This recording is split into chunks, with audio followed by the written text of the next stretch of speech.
And when I found Mary through my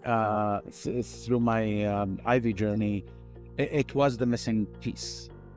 It had given form to this thing called character, where before it was character, and then everybody had their own definition of character. So the character wheel became a much needed piece that was missing for me, and it allowed me to kind of create language around it, and the program that we're on today allows me to lean in, unpack, and really give it form. Where before it was formless for me, it was a figment. Now it's a bit more form-based. So that's how it all started. So I did a deep personal program that dove into your purpose, and also the purpose program started with in my journey at Ivy when I was doing my MBA with Oana Branzi, Professor Branzi, and she kind of started asking, what's your purpose? And my first go at that was I wrote a big paragraph, right? And through your interaction with me, you could tell, like, why say it in 2 words when you can say it in 10? So but then I had to actually lean into distilling that into a few words. Took longer than it should, but I finally landed. It's to help others be the best versions of themselves. And for me to be able to earn the right and the privilege to help others be the best versions of themselves, I need to show up in the best version of myself. And for me to show up in the best version of myself is to make sure that I'm competent enough. I have the skill sets to do a certain thing. I'm totally committed, 100% to the task at hand. And I have the character makeup that allows me to be present in that moment in my best version of myself. And for me, the last piece was the character piece. And although I felt a lot of people would say, yeah, we like your character, but what was it about my character that you liked? I can really repeat that was, again, formless. And now you've given it form, and you've given it dimensions, and you've given it virtues, and you've given it vices. And for me, nobody's centered. Nobody has that virtuous state all at once. But what you've given us is the ability to shine a light on those virtues, vices, and excesses in the moment. So being present, being in the moment, being aware is something that once you see something, you cannot unsee its glory. And what you've given us is the ability to see, right? So now that I see it, I cannot unsee it. And thank you for that. And I have the opportunity to continue to work on it and hone it and refine it. And I also know what my blind sides are, thanks to my excesses and vices as well, because we all live in the peripheral, right? And we all find this.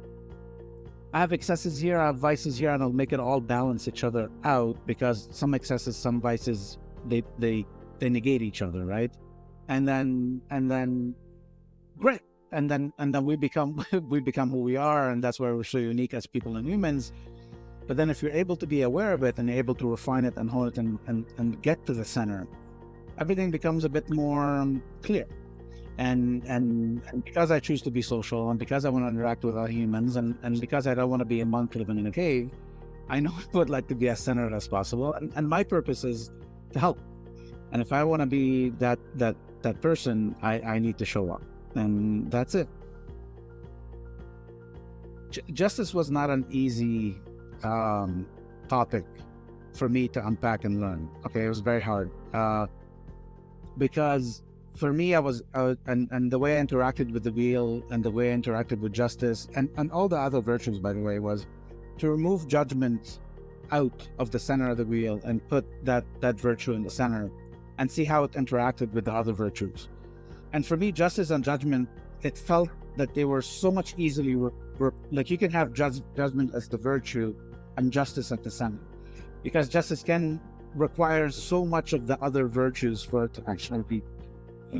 And that's why it was very difficult at the beginning to try to start to understand what justice was. And then the second part of unpacking justice that I needed to kind of activate, there's justice, the definition of, but then there's acting justly. and the act of justice. And that's where I started to actually start to understand what justice felt like. You can, we can witness injustice. We can have an opinion about injustice. We can take a side. And once we formed our judgment and our side, we got anchored in that side. And what I learned through the month of working on justice was that is where it starts to skew. You need to be impartial. You need to be able to see, multiple sides to be able to act justly. So what I learned about myself is that don't anchor too quickly on what you think justice looks like.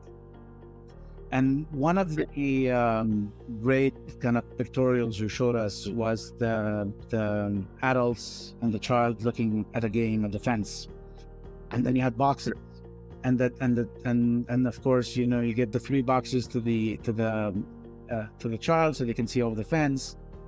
And then there was one pictorial where you gave everybody a box, because that's really fairness. Everybody gets a box. You do with it what you will. And then you just remove the fence altogether, so people didn't even need the boxes. And we tend to kind of offer people boxes, and we tend to kind of go back and say, no, you gave people boxes. This person is short of this. You get 2 boxes versus 1. And we get anchored in the box is the solution. The way the system works is to give somebody a box, or give somebody 2 boxes instead of 1, because you know what? Their circumstances are different. I'm privileged. Therefore, I just need a box, give them 2 boxes. But what about the whole environment around it that causes us to need boxes? So so the ability to step back, reflect, not anchor yourself on one side of justice, and be able to look at examine fairness, examine injustice, and examine the whole system, these 3 parts, and then act on it, was key. A lot of times we anchor, this is not fair, or you know, that's fair, and then we're stuck in that binary mode of thinking. And justice is much more complicated and much more complex than that. What I was able to, and I started to kind of read a little bit and inform myself, and I had the pleasure of sitting through a blanket exercise, which is a truth and reconciliation exercise that's done the indigenous teachings, and I had the pleasure of doing that. And truth and reconciliation is something that actually got started in South Africa after the apartheid regime. They approached the injustices of the past by truth and reconciliation, and telling the story in a factual way, telling the truth in a very factual, non-emotional way. These are the facts, these are the histories, this is what happened, this is what took place. Not why it took place, not how it made people feel, but these are the facts that took place. And the fact that I was not part of I'm not indigenous. I immigrated to Canada. So I was not part of the early colonial migrations. So I felt that I could take an impartial view. I felt that I could actually, okay, maybe I could be an impartial person and look at how this whole thing happened, and look at how reconciliation can begin. But then being that impartial and not leaning into putting yourself in somebody else's shoes, so listen, understand, and then empathize, that's when the true learning happened for me. So for me, what I find one of the big elements that supports justice is empathy.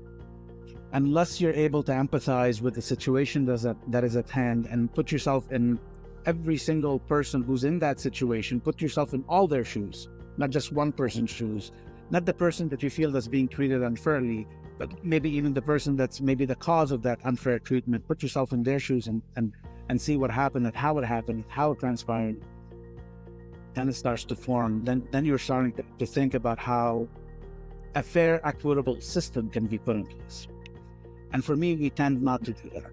We tend not to act justly. We tend to act fast. We tend to focus on a problem. We tend to fix that problem. We tend to give somebody a box or 2 boxes, and we say, go ahead, you can watch the game now over the fence, instead of just removing the whole fence. So sorry, I'm kind of referring to the pictorial. Maybe you want to add it through when you do the video, maybe you can have that kind of fly through. But that to me kind of like really totally hit home. But I tie it back to these moments where, oh my God, you want to act courageously, you need courage to act justly, but before you act, stop, listen, understand, empathize, have a bit of humility. Okay, now I want to act, but now I want to act with informed, knowledgeable understanding. And it takes courage to act, but it takes a lot more courage to stop and listen for that. Because we can't fix this. So that to me was justice was very, very complicated topic, because it required multiple facets of your character to be activated and honed for you to be able to be just and understand what justice was. And the pressure we put on ourselves to kind of like act justly is, I have to act justly. But hold on a second. I have my confirmation bias. I have certain things that inform my decision and deform my decision. Justice isn't a singular act. I mean, we need to bring people in to the conversation to have a more balanced view and a better just system. One person is not going to solve it, and that's when the pressure started to lift off my shoulders. Okay, hold on a second. this is not a singular act. This is a community act. So the ability to actually involve others and collaborate with others is key when you actually act on justice.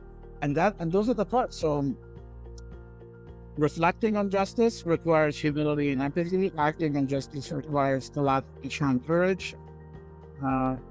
And being open to other opinions requires a lot of humility. To me, the entire wheel is required for justice.